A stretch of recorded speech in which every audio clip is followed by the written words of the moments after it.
जय राधा माधव कुंज बिहारी गोपीजन वल्लभ गिरिवरधारी।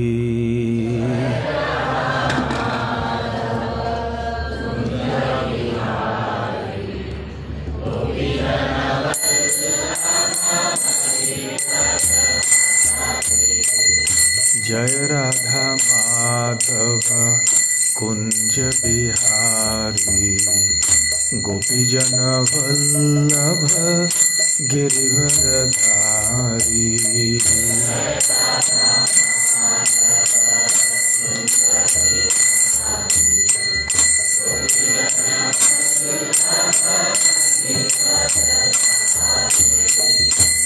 यशोदानंदन ब्रज जन रंजना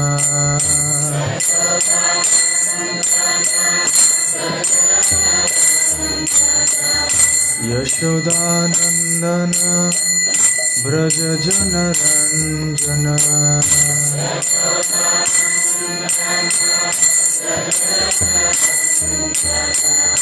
यमुना तीरावनचारी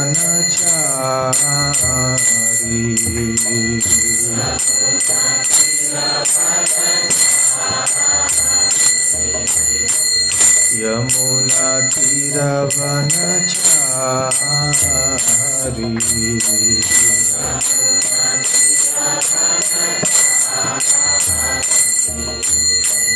जय राधा माधव कुंज बिहारी गोपीजन वल्लभ गिरिवरधारी।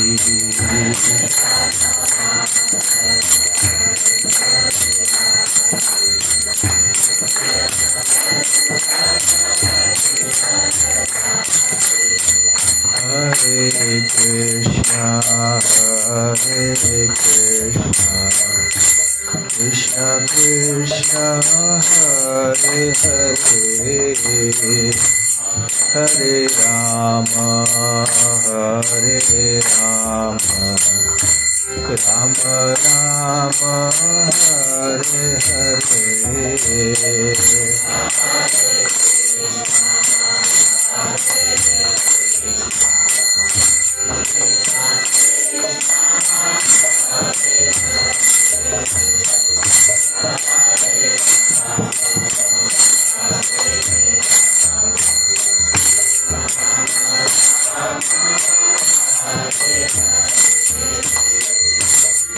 हरे Krishna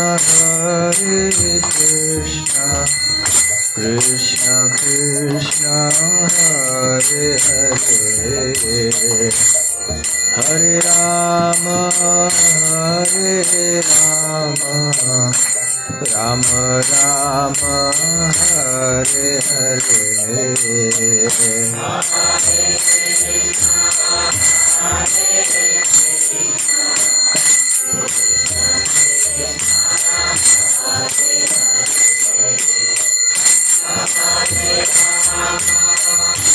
Hare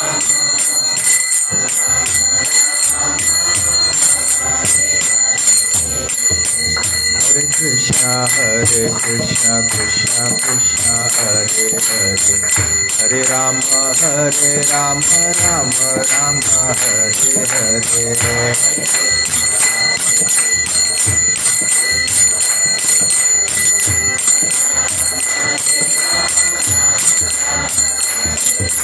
Hare Krishna Krishna Krishna Hare Hare Hare Rama Rama Rama Hare Hare।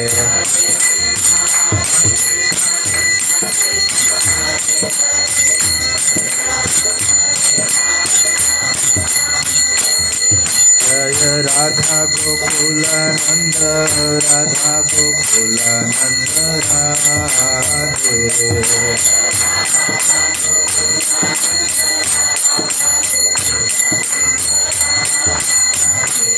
जय गौरानिताय गौरानिताय गौरानिताय जय गौरानिताय।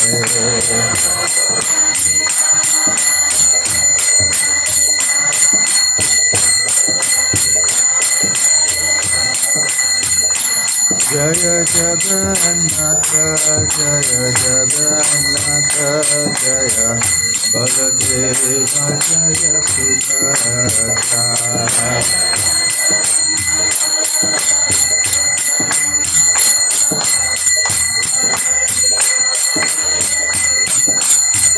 जय जय प्रभुपाद प्रभुपाद प्रभुपाद जय जय प्रभुपाद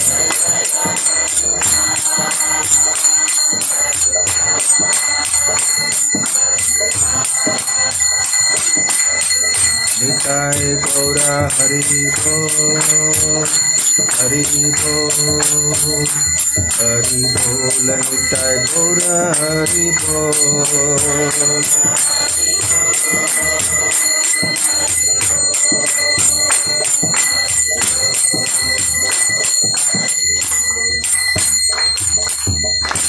जय ओम विष्णुपाद परमहंस परिव्राजकाचार्य अष्टोत्तर शत His Divine Grace अभय चरणारविंद भक्ति वेदांत स्वामी श्रील प्रभुपाद की जय।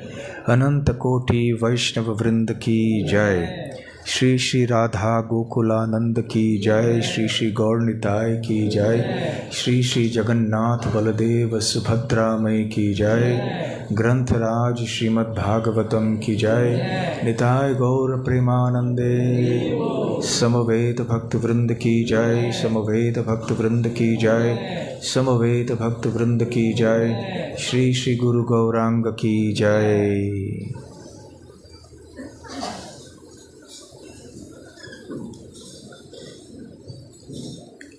ओम नमो भगवते वासुदेवाय। ओम नमो भगवते वासुदेवाय। ओम नमो भगवते वासुदेवाय। नारायणं नमस्कृत्य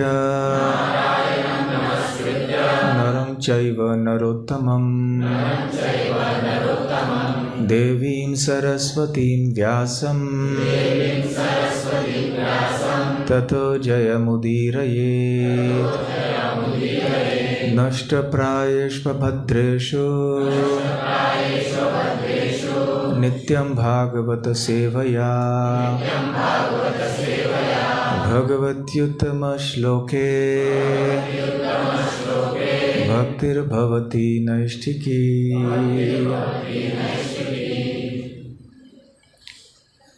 ग्रंथराज श्रीमद्भागवतम 9वां स्कंध 16वां अध्याय।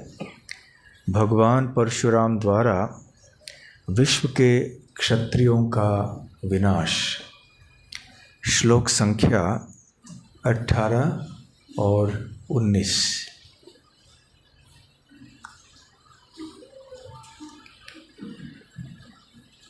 तद्रक्तेन नदीं घोराम् अब्रह्मण्य भयावहाम् हेतुं कृत्वा पितृवधम् क्षत्रे मंगलकारिणी।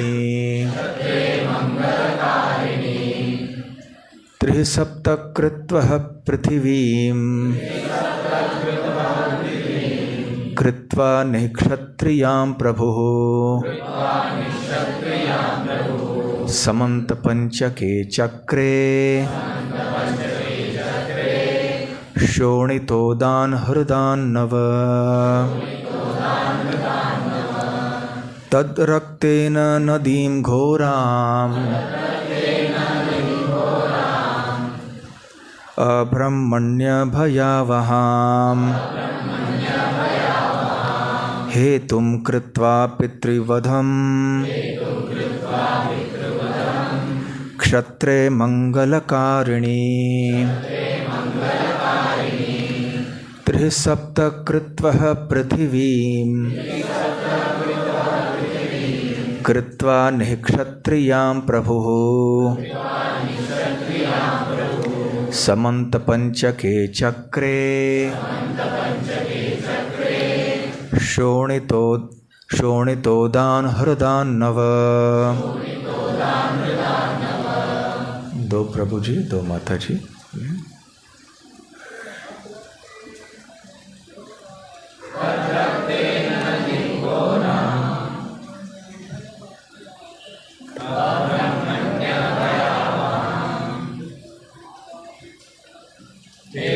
कृत्वा पितृवधम्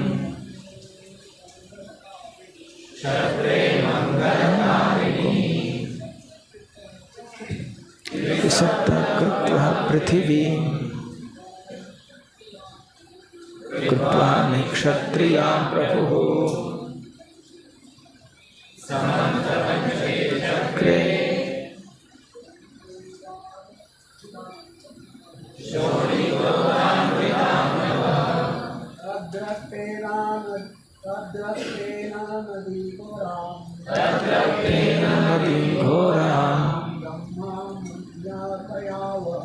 अब्रह्मण्य भयावहाम्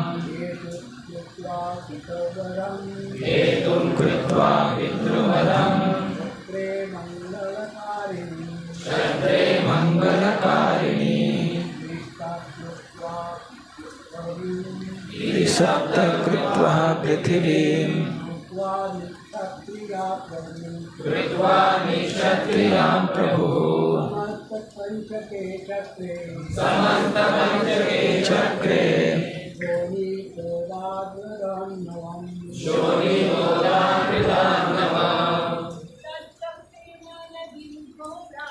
तद्रक्तेन नदीं घोराम् अब्रह्मण्य भयावहाम् हेतुं कृत्वा पितृवधम् क्षत्रे मंगलकारिणी सप्त कृत्वा पृथिवीं कृत्वा निक्षत्रियां प्रभुः समस्त पंचके चक्रे शोणितोदानृताण्डव तद्रक्तेन नदीं घोराम्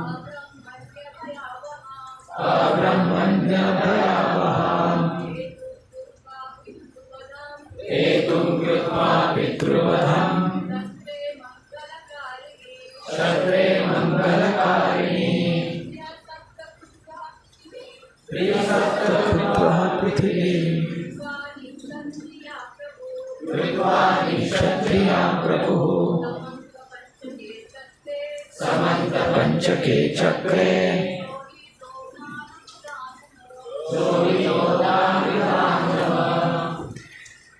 इन पुत्रों के रक्त से भगवान परशुराम ने एक विभत्स नदी तैयार कर दी, जिससे उन राजाओं को अत्यधिक भयातुर कर गया, जिनमें ब्राह्मण संस्कृति के प्रति आदर भाव नहीं था। क्योंकि सरकार के अधिकारी अर्थात क्षत्रिय लोग पाप कर्म कर रहे थे, अतएव परशुराम ने अपने पिता की हत्या का बदला लेने के बहाने सारे क्षत्रियों का 21 बार पृथ्वी से सफाया कर दिया। निस्संदेह उन्होंने समंत पंचक नामक स्थान पर उन सबों के रक्त से 9 झीलें उत्पन्न कर दीं। तात्पर्य श्रील प्रभुपाद द्वारा, परशुराम भगवान हैं और उनका शाश्वत ध्येय है परित्राणाय साधूनां विनाशाय च दुष्कृताम, भक्तों की रक्षा और दुष्टों का विनाश करना। भगवान के अवतार लेने के कार्यों में से एक है सभी पापी लोगों का वध करना।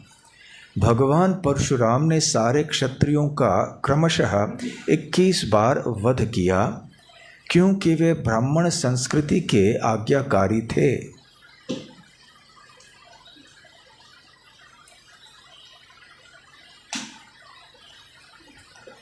आज्ञाकारी नहीं थे होना चाहिए।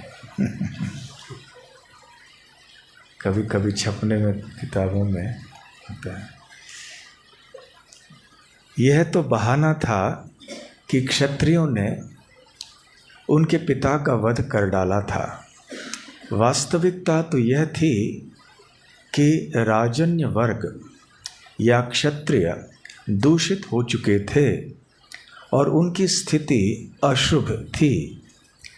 शास्त्र में विशेष रूप से भगवत गीता में ब्राह्मण संस्कृति के लिए आदेश है, चातुर्वर्ण्यम मया सृष्टम गुणकर्म विभागशः।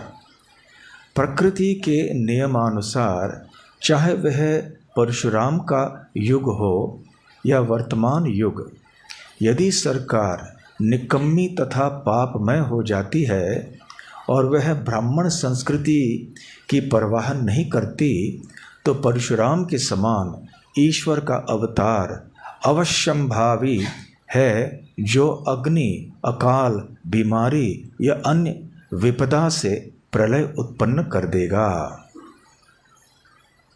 जब भी सरकार ईश्वर की सर्वश्रेष्ठता का अनादर करती है और वर्णाश्रम धर्म की रक्षा नहीं करती, तो उसे उसी प्रकार की तबाही रहनी पड़ेगी जैसी कि पहले परशुराम द्वारा उत्पन्न की जा चुकी है।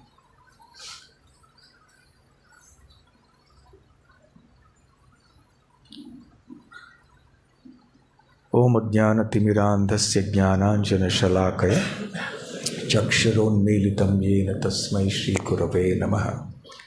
श्रीचैतन्यमनोभीष्टं स्थापितं येन भूतले स्वयं रूप कदा मह्यं ददाति स्वपदान्तिकं।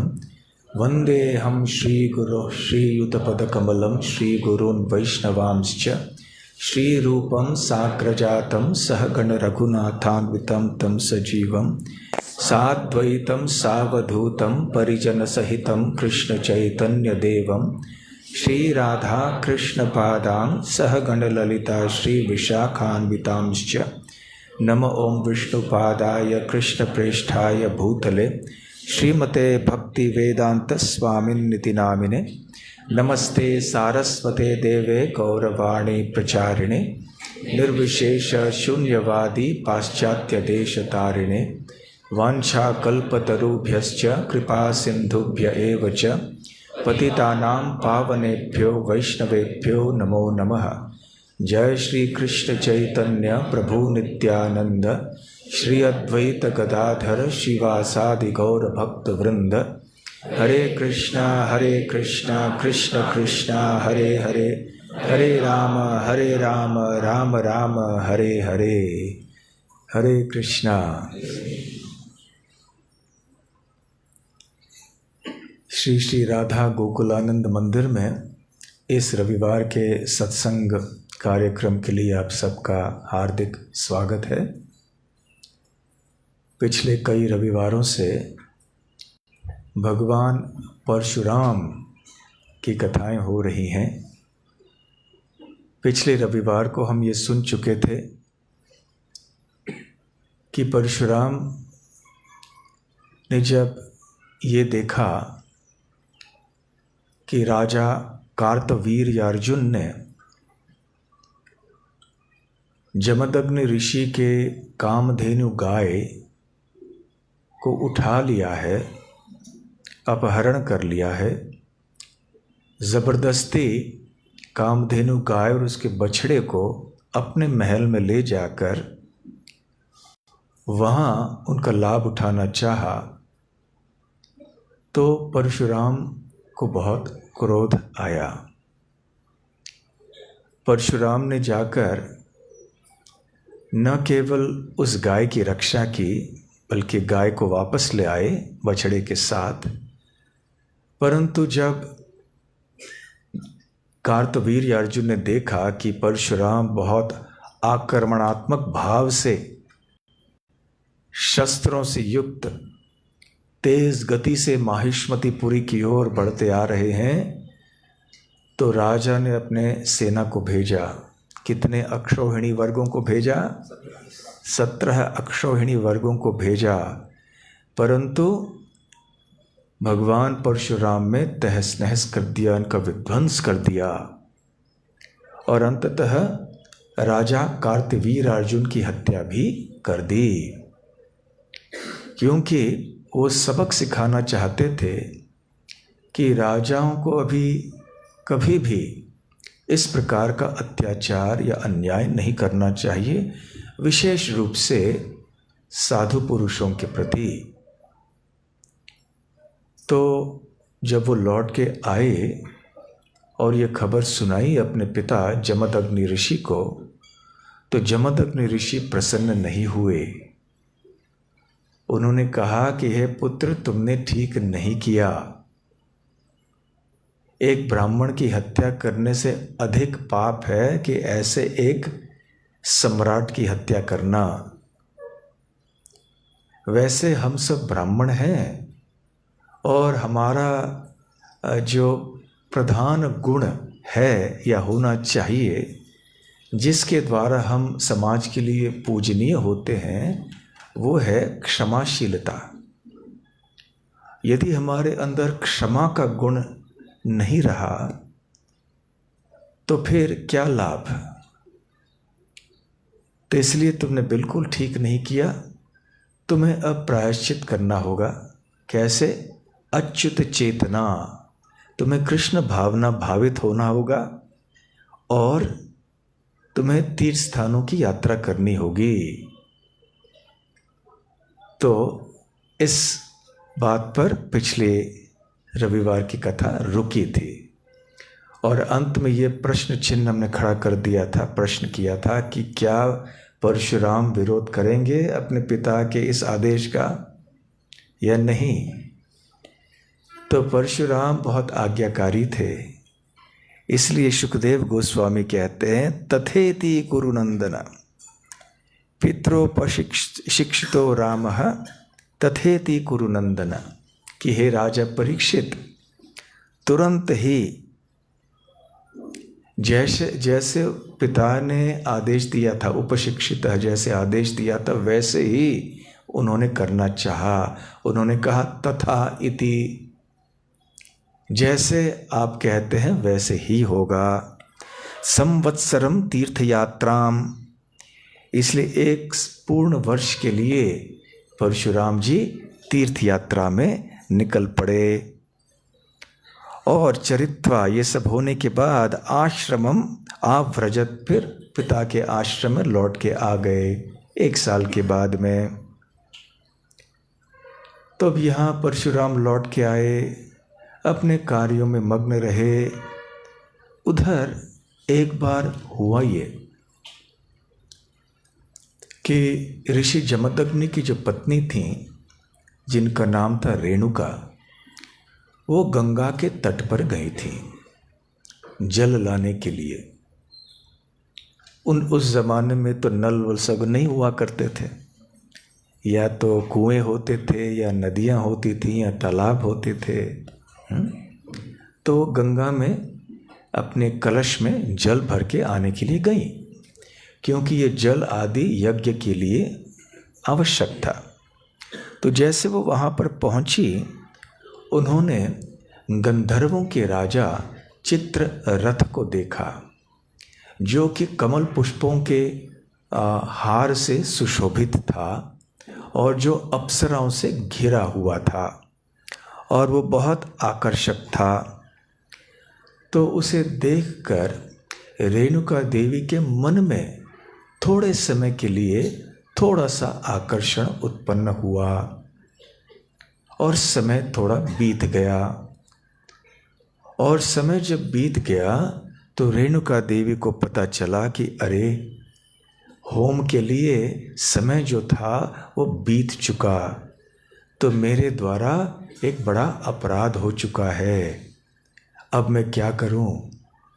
अब अवश्य मेरे पति जमदग्नि ऋषि बहुत क्रोधित होंगे, क्योंकि उनकी दैनिक क्रिया जो अनुष्ठान है, जो यज्ञ है, वो संपन्न नहीं हो पाया आज ठीक से। तो अपने पति के श्राप के भय में वो चली आई और केवल जल के कलश को अपने पति के सामने रख दिया और प्रांजलि मुद्रा में हाथ जोड़कर अर्थात खड़ी हो गई। क्योंकि ऋषि जमदग्नि तपस्वी थे, वो समझ पाए कि क्या हुआ था और अपने पत्नी के मन की बात जान गए कि मन में थोड़े समय के लिए थोड़ा सा व्यभिचार किया था। तो उस समय वो बहुत क्रोधित हुए और उन्होंने अपने पुत्रों को आदेश दिया,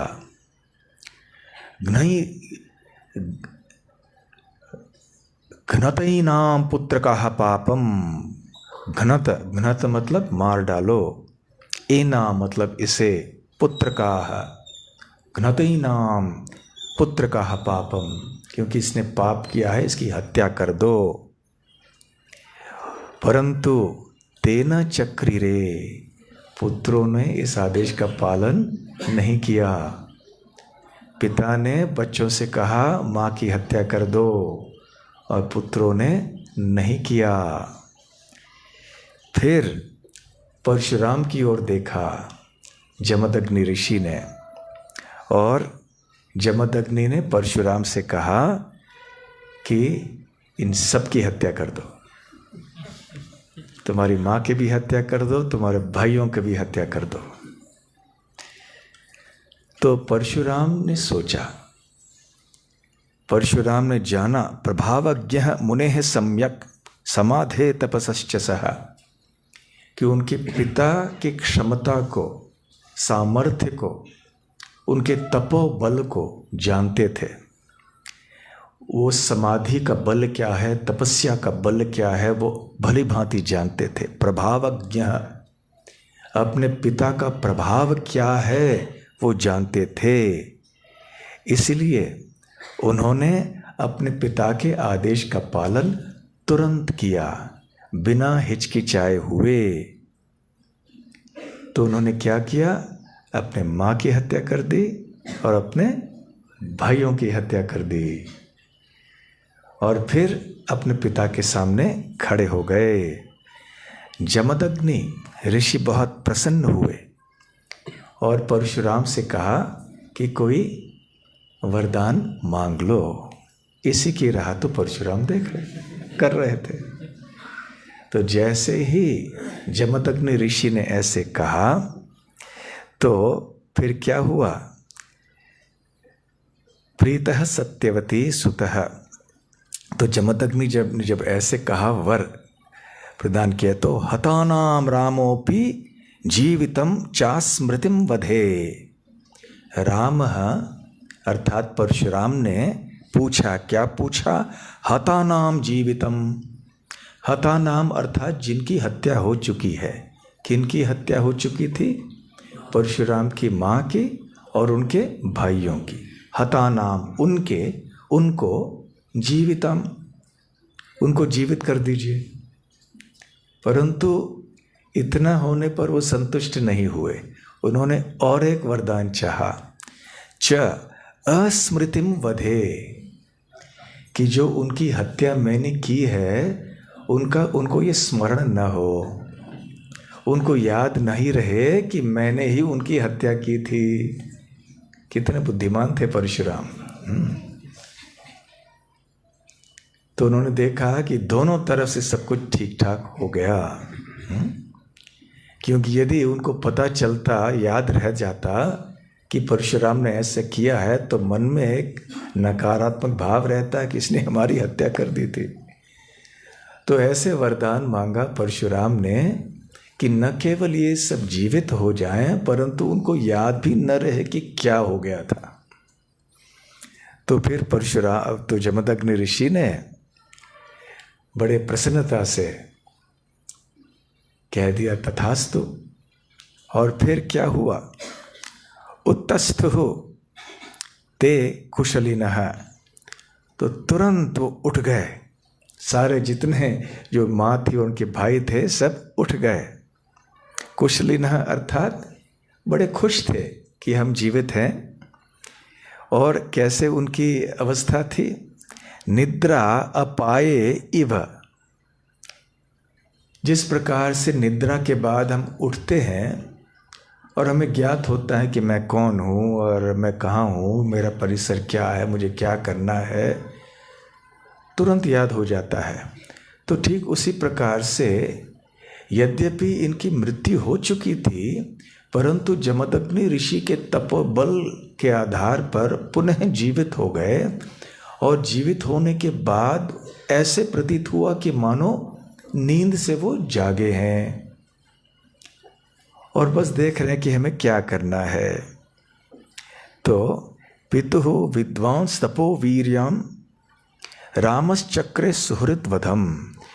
तो अपने सुहृद, अपने जो परिवार के प्रिय सदस्य हैं, उनका वध, उनकी हत्या करने के लिए परशुराम इसलिए तैयार हुए थे क्योंकि वो अपने पिता की विद्वत्ता को, तपोबल को और उनकी वीर्य को अच्छी तरह से जानते थे।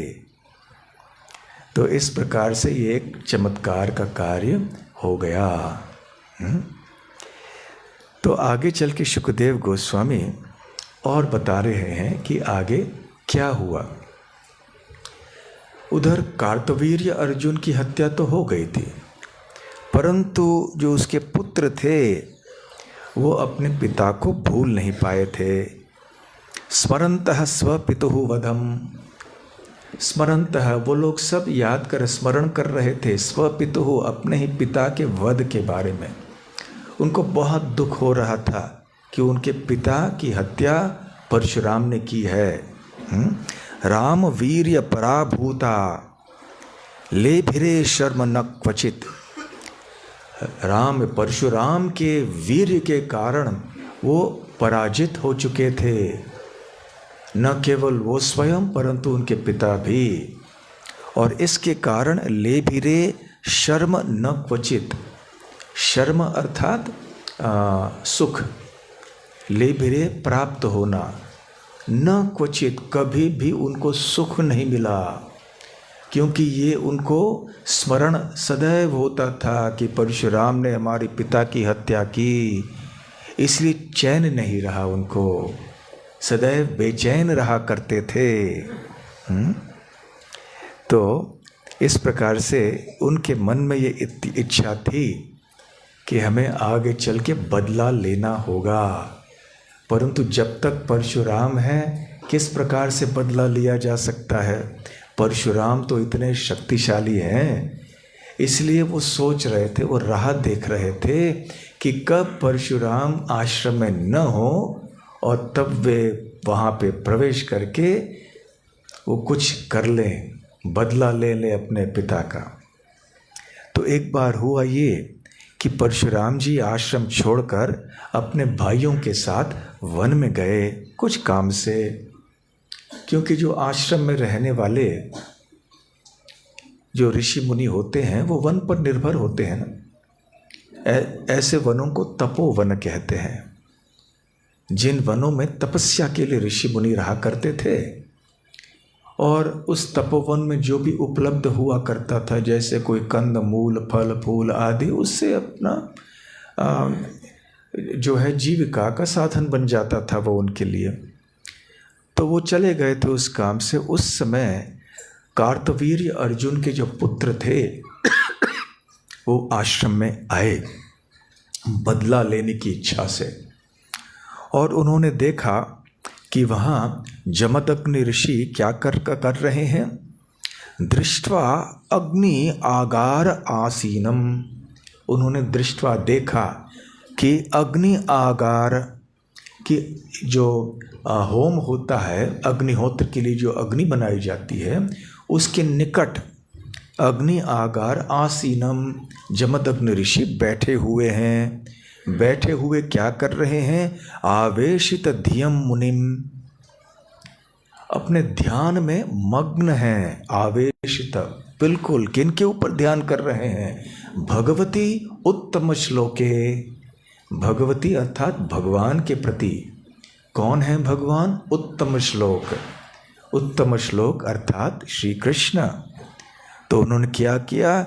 जघ्नुते पाप निश्चयः, तो तुरंत आए और उन्होंने मौके का फ़ायदा उठाया और जमदग्नि की हत्या कर दी।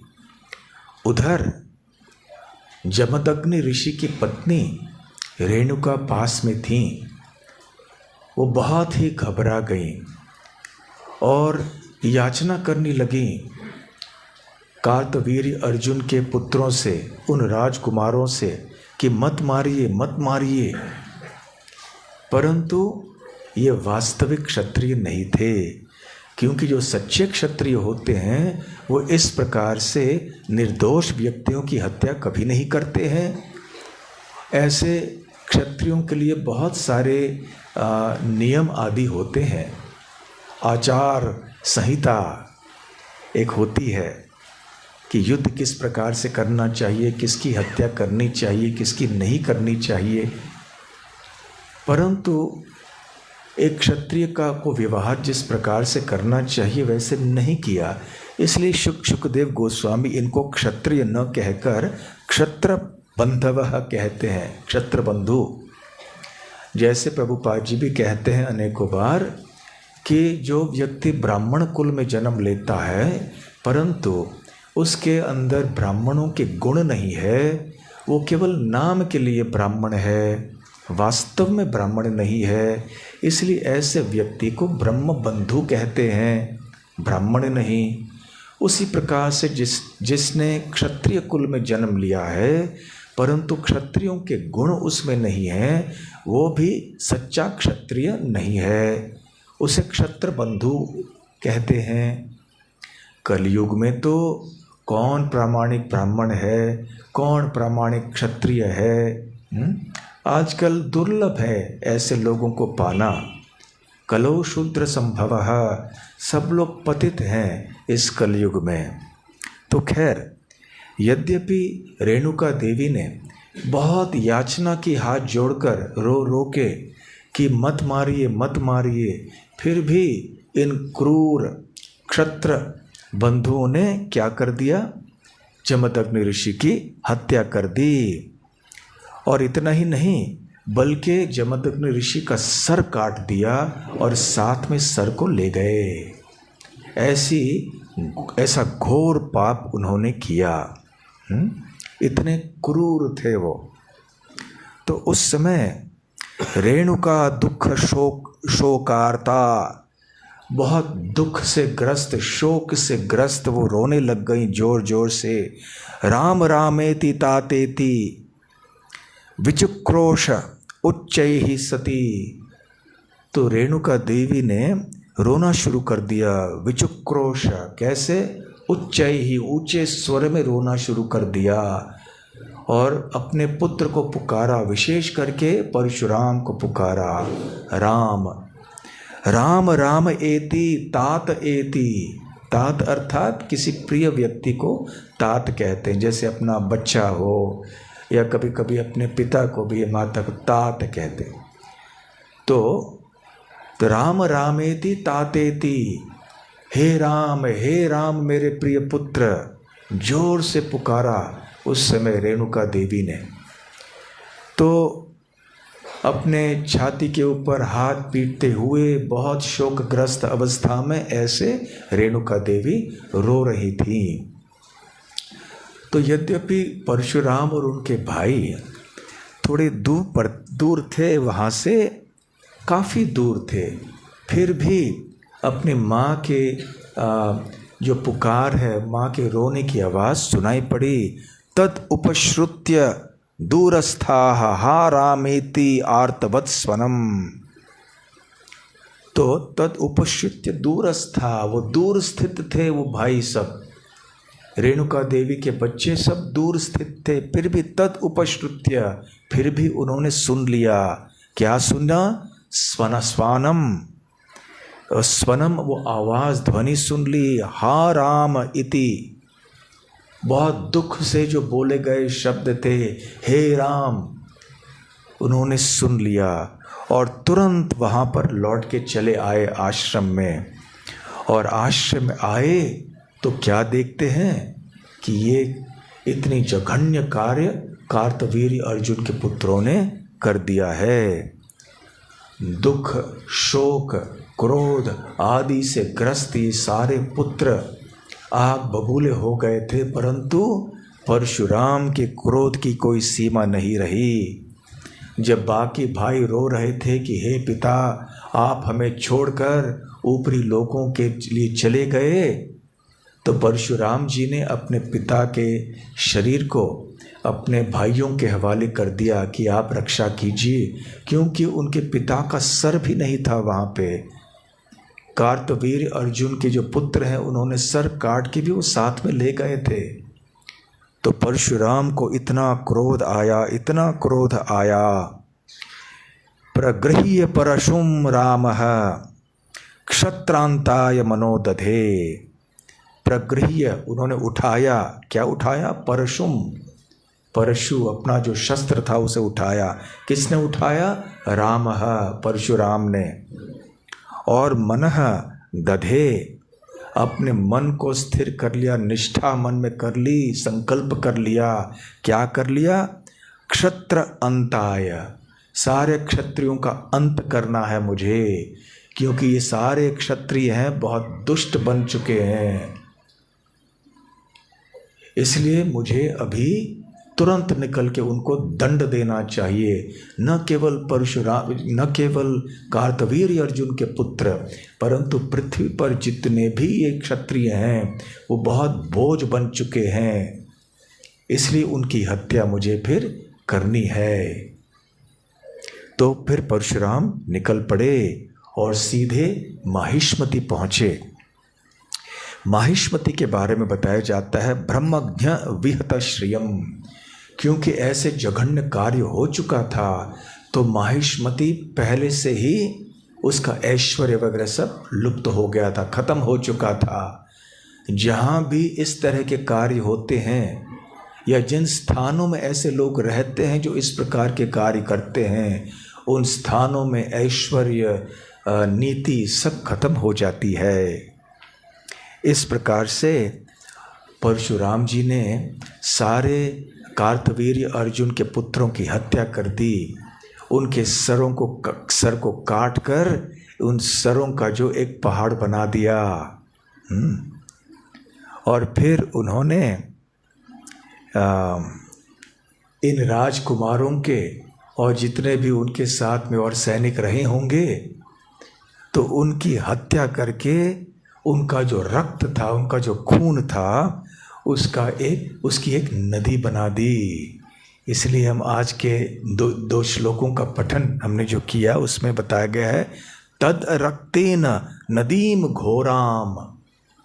तद रक्तेन अर्थात उनके रक्त से एक घोर नदी बना दी परशुराम ने। अब्रह्मण्य भयावहाम, खास करके उन लोगों का जो कि ये ब्राह्मण संस्कृति या वैदिक सभ्यता को नहीं मानते थे, इसके विरोध में जो थे, तो ऐसे लोगों के खून से उन्होंने नदियाँ बनाई।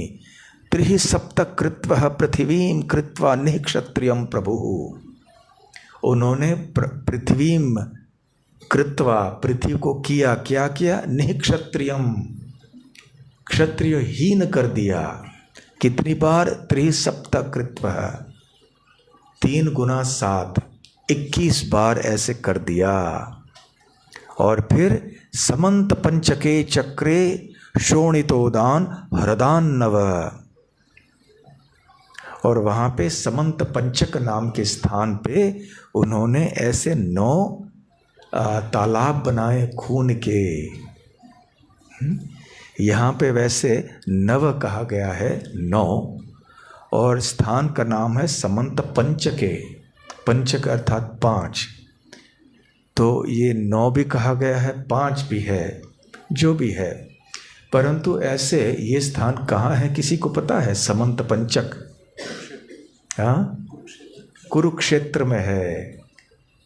आज आप में से कुरुक्षेत्र जाएंगे, आप यहाँ इन समंत पंचक नदियों की तालाबों की बात आप सुन पाएंगे। तो कुरुक्षेत्र, जैसा आप जानते हैं, बहुत प्राचीन धार्मिक स्थान है। तो उस स्थान में गए थे परशुराम जी। यहाँ सुखदेव गोस्वामी कहते हैं कि अपने पिता की हत्या का बदला लेने के बहाने परशुराम जी ने सारे क्षत्रियों की हत्या इस प्रकार से की, परंतु ये बहाना मात्र था। सत्य तो ये था कि क्षत्रिय बोझ बन गए थे उस समय पृथ्वी के ऊपर, क्योंकि वो बहुत अन्याय कर रहे थे लोगों के ऊपर, धार्मिक सिद्धांतों के अनुसार नहीं चल रहे थे। और क्योंकि परशुराम जी भगवान के अवतार हैं और भगवान ने वचन दिया है भगवत गीता में, विनाशाय च दुष्कृताम, कि जब दुष्कृतिन दुष्ट लोगों की संख्या जब बढ़ जाती है तो भगवान अवतार लेते हैं। तो इसलिए परशुराम ने अवतार लिया था, तो दुष्टों का विनाश करना उनका कर्तव्य था। तो इसलिए उन्होंने 21 बार पृथ्वी के क्षत्रियों का वध कर दिया और कुरुक्षेत्र चले आए। कुरुक्षेत्र धाम का वर्णन अनेक पुराणों में है, इतिहासों में है, महाभारत में है। तो महाभारत में भी कुरुक्षेत्र को समंत पंचक नाम से पुकारा गया है, जैसे इस श्लोक में है, समंत सम अंत, सम्यक अंत, संपूर्ण, ये नाम है। कुरुक्षेत्र का नाम भगवत गीता में कहीं आपने सुना है, पढ़ा है? कौन से श्लोक में? धर्म क्षेत्रे कुरुक्षेत्रे समवेतायुयुत्सवः मामकाः पांडवाश्चैव किमकुर्वत संजय।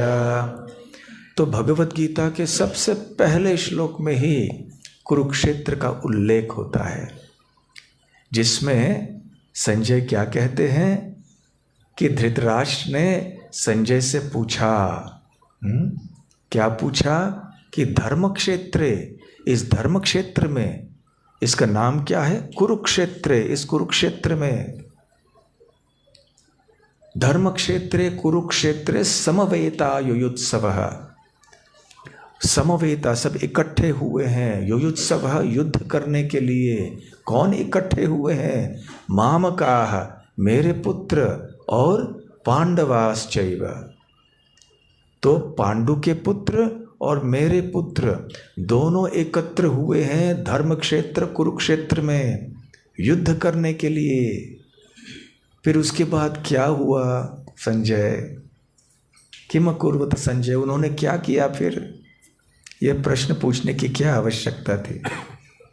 जब दो सेना आमने सामने आ गए हैं युद्ध भूमि पर, क्या करेंगे? युद्ध ही करेंगे ना। फिर भी धृतराष्ट्र ने प्रश्न पूछ लिया। तो युद्ध वहां पर क्यों हुआ? वहां पर क्यों गए युद्ध करने के लिए? किसी भी दूसरे स्थान में जा सकते थे ना कौरव और पांडव, तो वहां पर क्यों गए? धर्म क्षेत्र था, तो धार्मिक युद्ध तो पांडवों की ओर से था, परंतु कौरव भी जानते थे कि ये धर्म क्षेत्र है। मन ही मन में उनको संदेह था कि ये पांडव लोग बड़े धार्मिक हैं, हम लोग थोड़े टेढ़े हैं, दुष्ट हैं, इसलिए धर्म क्षेत्र में युद्ध करना हमारे लिए अच्छा भी होगा, परंतु खतरा भी है, क्योंकि इनका साथ, इनका लाभ ज़्यादा होगा। फिर भी वहाँ गए। परंतु और एक पौराणिक कारण है इसके लिए कि कुरुक्षेत्र का नाम जो है ये राजा कुरु के पीछे आता है। कुरुवंशी, ये पूर्वज थे पांडवों के और कौरवों के भी, इसलिए उनका नाम ही है कौरव। कौरव कौन है? जो कुरुवंशी है। इस दृष्टि से देखा जाए तो पांडव भी कौरव हैं, क्योंकि वो भी कुरुवंशी हैं, कुरु से कौरव। तो ये कुरु राजा बहुत धार्मिक थे और यज्ञ सत्र आदि नियमित रूप से किया करते थे। तो एक बार वहाँ इस स्थान पर वो आए थे, सोने के रथ पर सवार होकर आए थे। फिर उसी सोने से उन्होंने एक हल बनवाया और हल से फिर यज्ञ की तैयारी करने, वो खेती करने लगे यज्ञ करने के लिए। तो वहाँ पर इंद्रदेव आदि उपस्थित हुए, बहुत प्रसन्न हुए। उन्होंने राजा कुरु से पूछा कि आपको क्या वरदान चाहिए? तो राजा ने कहा कि जिसकी मृत्यु यहाँ पर होगी उसे स्वर्ग की प्राप्ति कम से कम होनी चाहिए, और ये स्थान का नाम मेरे पीछे रखना चाहिए। तो इंद्रदेव ने तथास्तु कह दिया। इसके बाद इस स्थान का नाम कुरुक्षेत्र बन गया। परंतु जो अन्य देवता गण थे उनके मन में संशय हुआ, थोड़ा विरोध उन्होंने किया कि अरे ऐसे कैसे हो सकता है कि जो व्यक्ति यहाँ मर जाए वो स्वर्ग की प्राप्ति कर ले। नहीं, स्वर्ग की प्राप्ति करने के लिए पुण्य करना पड़ता है, और पर्याप्त मात्रा में पुण्य जब तक नहीं हो तब तक कोई स्वर्ग लोक की प्राप्ति नहीं कर सकता है। तो आपने ऐसे कैसे वरदान दे दिया, ऐसे उचित नहीं है। तो फिर एक बातचीत हो गई दोनों के बीच में, एक समझौता हो गया दोनों के बीच में। थोड़ा लेन देन होता है ना जब समझौता होता है, तो समझौता ये इस बात पर हो गया कि ठीक है, जो हर व्यक्ति जो मरेगा वो तो स्वर्गलोक नहीं जाएगा, परंतु जो तपस्या करते हुए अपने प्राण को त्यागता है या युद्ध करते समय युद्ध में अपने प्राण को त्यागता है वो स्वर्ग की प्राप्ति कर लेगा। तो ये सब लोग जानते थे, कौरव भी जानते थे। तो कौरवों को स्वर्ग की प्राप्ति करनी ही थी, यद्यपि वो इतने पुण्यवान नहीं थे। तो इसलिए ये कुरुक्षेत्र स्थान चुना गया। वैसे भगवद गीता के पहले श्लोक के तात्पर्य में प्रभुपाद जी ने कुरुक्षेत्र आदि और इसका तात्पर्य क्या है काफ़ी अच्छी व्याख्या की है, तो वो भी आप सब पढ़ सकते हैं। तो खैर, इस प्रकार से धर्म क्षेत्र कुरुक्षेत्र में ये परशुराम जी वहाँ गए। और वैसे और वामन पुराण में भी बताया गया है कि राजा कुरु ने अपने शरीर के अवयवों से बीज उत्पन्न करने के लिए अपना शरीर त्याग दिया, ताकि उन बीजों से वहाँ खेती हो जाए उस भूमि पे, ताकि वो उपजाऊ बन जाए। इसलिए उनके पीछे भी ये नाम रखा जाता है। वैसे ये समंत पंचक ये खून के तालाब थे 5। प्रभुपाद जी एक बार बताते हैं कि बाद में ये खून का परिवर्तन जल में हो गया। और ये 5 जो कुंड हैं उनमें से एक का नाम है सन्निहित। यहाँ पर ऐसे कहा जाता है कि अमावास्या में जो आते हैं, अमावास्या तिथि पर जो आते हैं, यहाँ स्नान करते हैं, तो वो बहुत पुण्य की प्राप्ति करते हैं, उनका शुद्धिकरण होता है। क्योंकि जितने भी तीर्थ स्थान होते हैं वो सब सम्मिलित होते हैं अमावास्या तिथि पर इस सन्निहित तालाब में। सन्निहित अर्थात समूह, इकट्ठा होना। तो इस तिथि पर बहुत लोग वहाँ पर आते हैं, और ख़ास करके जब कोई बड़ा ग्रहण आदि होता है, जैसे सूर्य ग्रहण आदि, तो अवश्य वहाँ पर बहुत से लोग आते हैं। आपको याद है कृष्ण लीला में कुरुक्षेत्र, महाभारत की बात तो अलग है, युद्ध की बात अलग है, परंतु वृंदावन के निवासियों के संबंध में कौन सी घटना हुई थी? सूर्य ग्रहण के समय वहाँ पे भारतवर्ष, सारे भारतवर्ष से लोग आए थे। जगह जगह अलग अलग प्रांतों के राजा थे और राजन्य परिवार सारे आए थे, और सारे बड़े बड़े संत ऋषि मुनि आए थे, साधारण प्रजा भी आई हुई थी वहाँ पर। उधर द्वारका में भगवान कृष्ण ने अनिरुद्ध जो उनके पोते थे और कृतवर्मा, इनको द्वारका की रक्षा सौंप दी। कहा कि आप द्वारका का देखभाल कीजिए, हम लोग सूर्य ग्रहण के लिए कुरुक्षेत्र जाते हैं।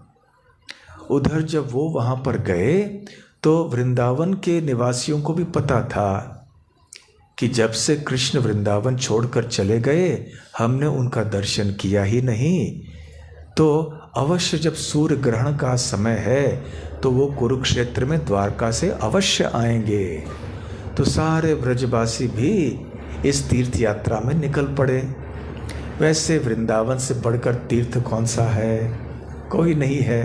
फिर भी जहाँ कृष्ण है वहाँ वो तीर्थ है। कृष्ण का दर्शन करना चाहते थे तो सारे व्रजवासी भी वहाँ चल पड़े कुरुक्षेत्र की ओर, और वहाँ पे उन्होंने कृष्ण का दर्शन किया। कोई लोग कहते हैं कि श्री कृष्ण और गोप और वृंदावन के निवासी वहाँ 3 महीने रहे कुरुक्षेत्र में। तो खैर वहाँ पर जब रहे तो गोपियों ने खास करके श्री कृष्ण को से प्रार्थना की कि आप हमारे साथ चले आइए। जब वहाँ कुरुक्षेत्र से प्रस्थान करने का समय आया, श्री कृष्ण अपने रथ में बैठे सवार हुए, तो उस समय गोपियों ने श्री कृष्ण का रथ खींचना शुरू कर दिया। उन्होंने कहा आपको द्वारका नहीं जाना है, आपको वृंदावन आना है। तो इस संदर्भ में चैतन्य महाप्रभु ने एक बहुत सुंदर श्लोक कहा। उस श्लोक का अर्थ किसी को पता नहीं चला।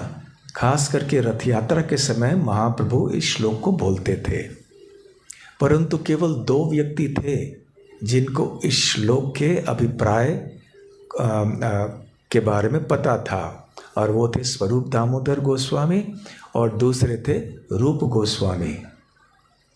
तो रूप गोस्वामी ने महाप्रभु के कहे हुए श्लोक के ऊपर अपनी ही एक श्लोक की रचना कर ली और एक पत्ते के ऊपर लिखकर उन्होंने हरिदास ठाकुर के घर के जो छत था वहाँ पे रख दिया, क्योंकि रूप गोस्वामी हरिदास ठाकुर के साथ में सिद्ध बकुल नाम के स्थान में रहा करते थे। तो चैतन्य महाप्रभु देखने आया करते थे हरिदास ठाकुर को और रूप गोस्वामी को प्रतिदिन दोपहर के समय। तो उन्होंने जब ये पत्ता देखा वहाँ और ये श्लोक पढ़ा तो उन्होंने हल्के से डांट लगाई, प्रेम की डांट। तुम्हें कैसे मेरे हृदय की बात पता, हृदय के अंदर क्या है, कैसे पता चला? तो हरिदास ठाकुर ने कहा क्योंकि इन्हें आपकी कृपा प्राप्त हुई है। तो वो श्लोक क्या था? प्रियः सोऽयं कृष्णः सहचरी कुरुक्षेत्र मीलितस् तथा हंसा राधा तदिदम् उभयोर संगम सुखम तथाप्यन्तः खेलन मधुर मुरली पंचमजुषे मनो में कालिंदी पुलिना विपिनाय स्पृह्यति। तो इसमें रूप गोस्वामी अपने शब्दों में महाप्रभु के श्लोक का तात्पर्य लिखते हैं। वो क्या लिखते हैं? वैसे एक गोपी दूसरे गोपी से कह रही है, प्रियः सोऽयं सहचरी, ओ सहचरी, ओ गोपी, हमारे प्रिय श्री कृष्ण अभी आ गए हैं यहाँ पर। मैं वही राधा रानी हूँ, ये वही कृष्ण है, और इनको मिलके बहुत सुख हो रहा है, संगम सुखम। तथापि फिर भी यद्यपि हमें सुख का अनुभव हो रहा है कृष्ण का दर्शन करके यहाँ पर, फिर भी स्मरण क्या हो रहा है? मनो में कालिंदी पुलिना विपिनाय स्पृह्यति। मन में स्फूर्ति होती है, मन में स्मरण होता है कालिंदी के तट पे, यमुना के तट में जो भगवान श्री कृष्ण वहाँ खड़े रहते थे, मधुर मुरली, अपने मुरली बजाते थे, पंचम जुषे, 5वें स्वर में बैठ के वहाँ खड़े होकर वो यमुना के तट पर वंशी वट पर बांसुरी बजाते हैं। वो स्मरण आता है हमें। हम वो कृष्ण को देखना चाहते हैं जो एक ग्वाल बाल हैं, श्याम सुंदर हैं, गोविंद है, गायों को चराने वाले कृष्ण को, बांसुरी बजाने वाले कृष्ण को देखना चाहते हैं, न कि ये ठाठ वे आए हुए कृष्ण जो नौकर चाकरों से घिरे हुए हैं, सर के ऊपर सोने का किरीट है और राजकुमार होकर आए हैं। ऐसे कृष्ण को देखने में आनंद तो आता है, परंतु इतना आनंद नहीं आता है। इसलिए हम चाहते हैं कि हमारे सामने कृष्ण वही वृंदावन के कृष्ण हो जाएं। इसलिए सुंदर भाव है। तो रथ यात्रा के पीछे यही भाव है। तो ये सारी जो लीलाएं हैं ये यहाँ पर समंत पंचक में हुई थीं।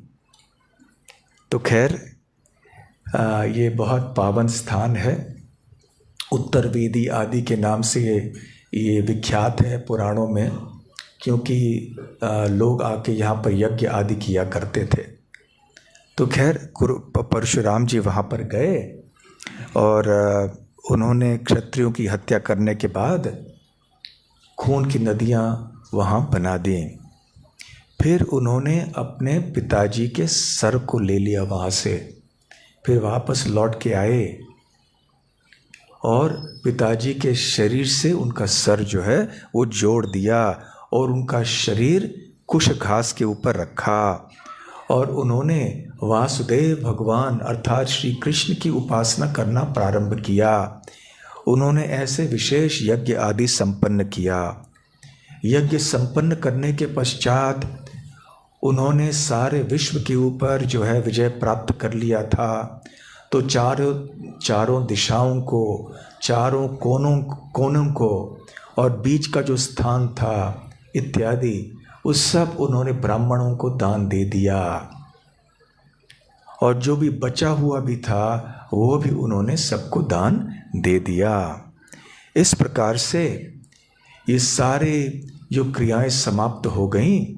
तो फिर उन्होंने अवभृत स्नान कर लिया सरस्वती नदी में, अपने आप को सारे पापों से मुक्त कर दिया और वो ऐसे लग रहे थे कि जैसे सूर्य बादल आसमान में कैसे चमकते हैं जबकि कोई बादल नहीं होते हैं।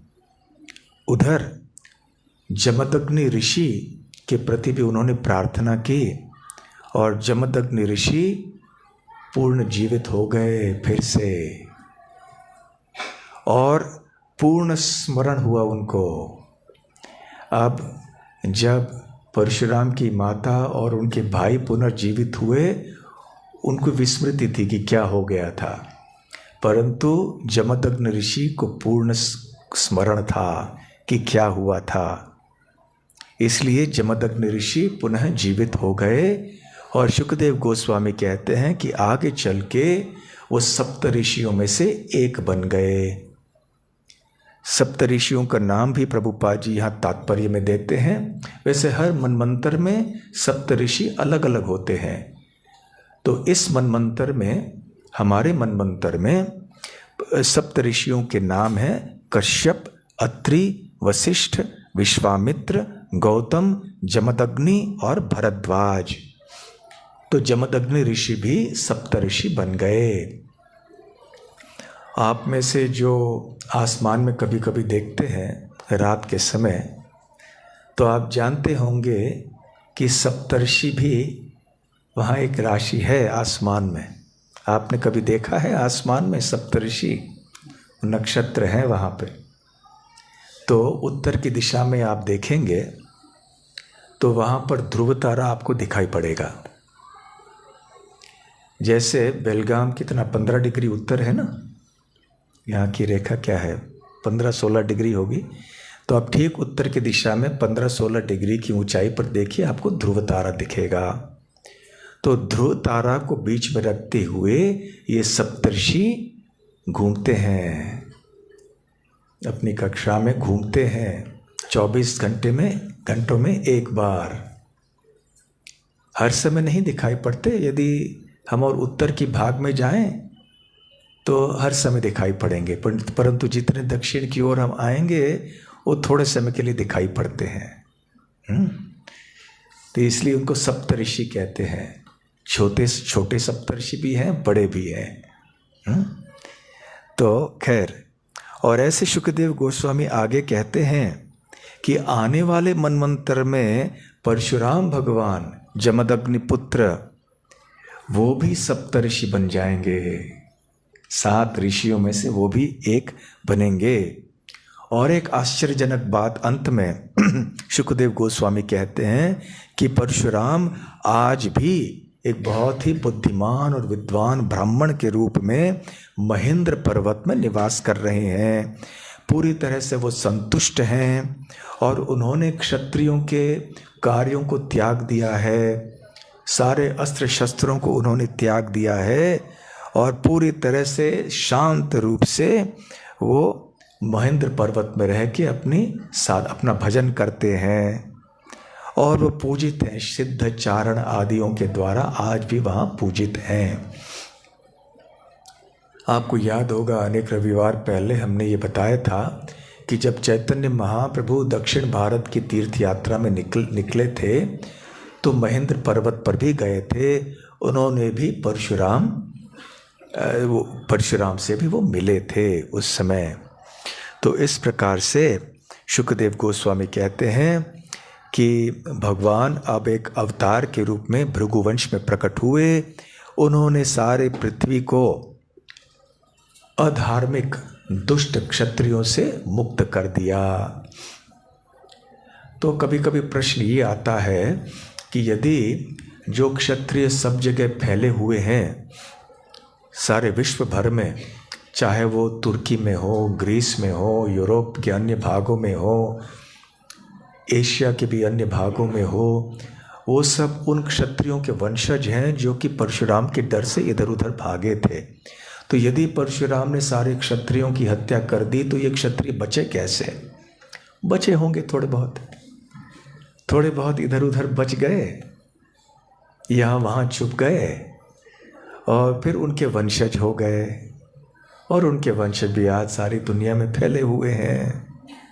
परंतु ये सब वैदिक सभ्यता से दूर हट चुके हैं, उनका संबंध टूट गया और इसलिए आज भी वो अपने अपने रास्ते से चल रहे हैं। वैदिक सभ्यता से उनका कोई संबंध नहीं है।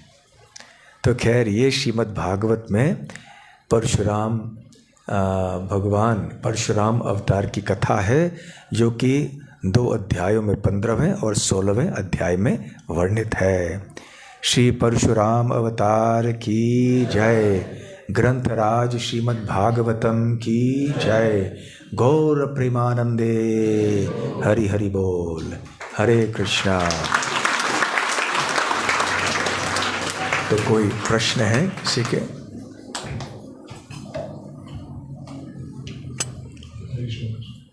क्या?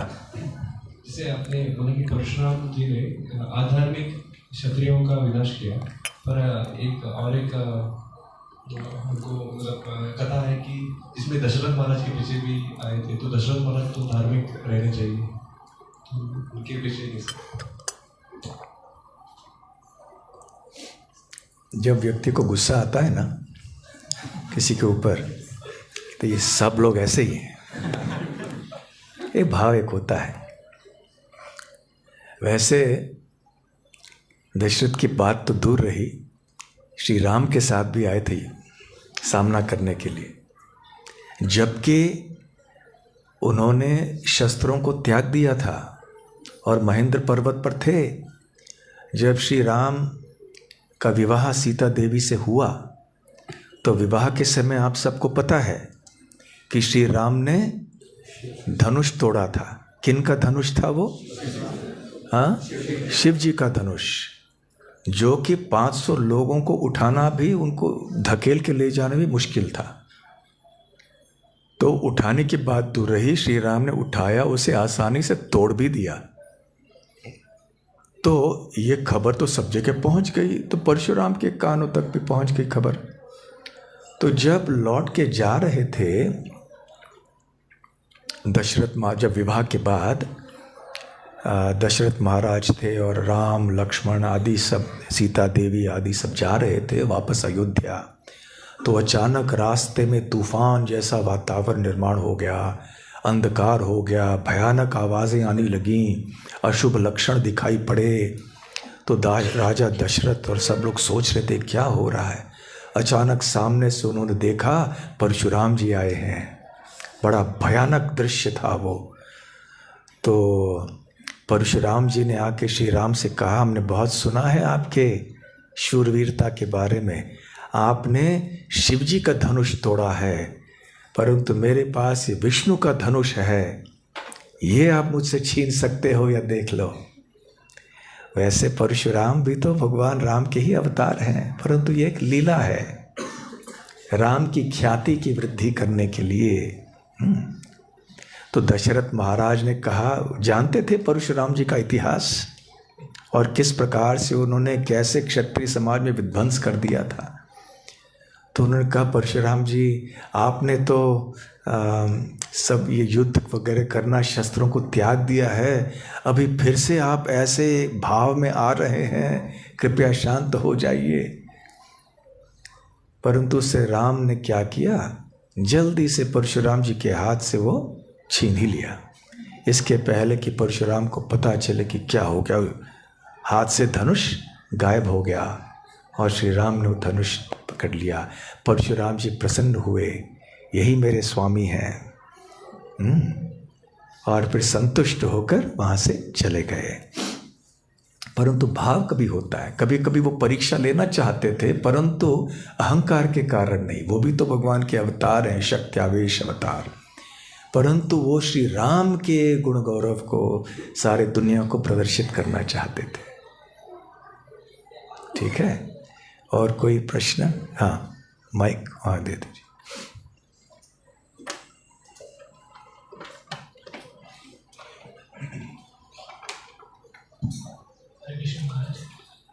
जैसे हम सुनते हैं कि महाभारत के युद्ध में 64 करोड़ लोग मारे गए थे, तो हम ये भी सुनते हैं कि एक अक्षौहिणी में जो सोल्जर्स की गणना होती है वो लाखों में होती है। तो थोड़ा कंफ्यूजन। बहुत सारे अन्य आए थे। अभी गणित के हिसाब करने जाएंगे तो बहुत मुश्किल होगा, क्योंकि कितने सारे और जुड़े और कितने और सैनिक वहाँ जुड़े, ये उनकी अपने अपने सेनाएं थीं, और भी कितने और आ गए। आंकड़े हम मिलाने जाएंगे तो फिर वो होगा नहीं इतने लंबे चौड़े आंकड़े हैं सबके। लेकिन हो सकता है, मिला के देखा, गणित किया है, गणित कर दिया है। खैर, इतना कहना पर्याप्त है कि बहुत बड़ी संख्या थी। ठीक है, हाँ। कुरुक्षेत्र से गोपियाँ सब कृष्ण के रथ को खींच के जा रहे थे। हाँ, कुरुक्षेत्र से गोपियाँ सब भगवान के भक्त कृष्ण को खींच के लेके जा रहे थे। तो उस समय क्या कृष्ण गए वृंदावन या नहीं जा पाए? आप बताइए, गए? नहीं गए। तो ये प्रश्न है कि क्या फिर कभी गए, कभी भी किसी भी समय गए क्या?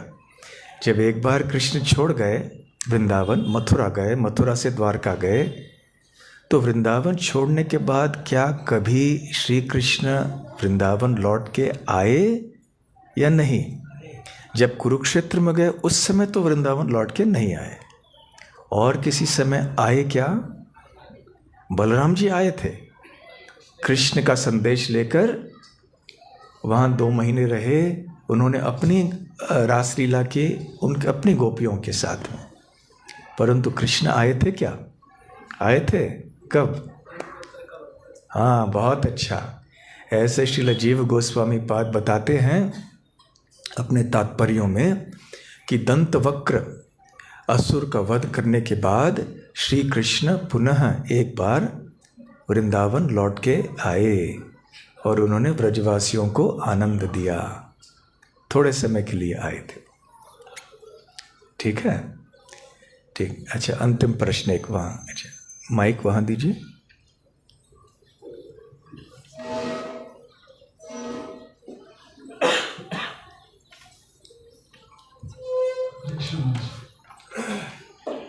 अभी जो परशुराम जी के क्षेत्र में उनकी माता रेणुका, तो यहाँ पे नजदीक जो सौदत्त क्षेत्र है वहाँ पे वो रेणुका क्षेत्र माना जाता है और परशुराम जी वहाँ पे रहते थे, ऐसे समय।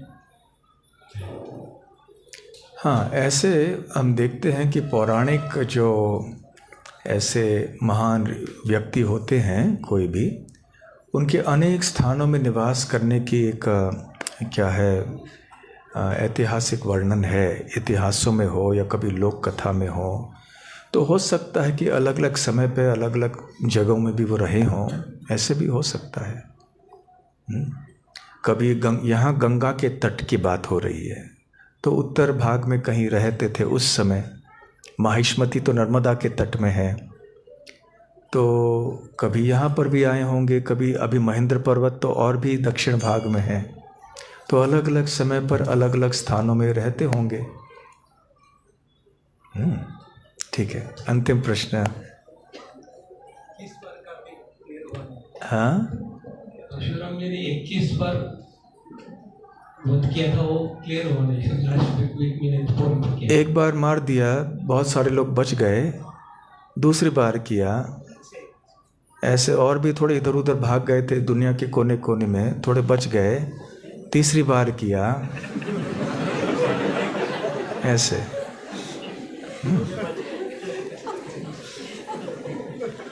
हरे कृष्णा।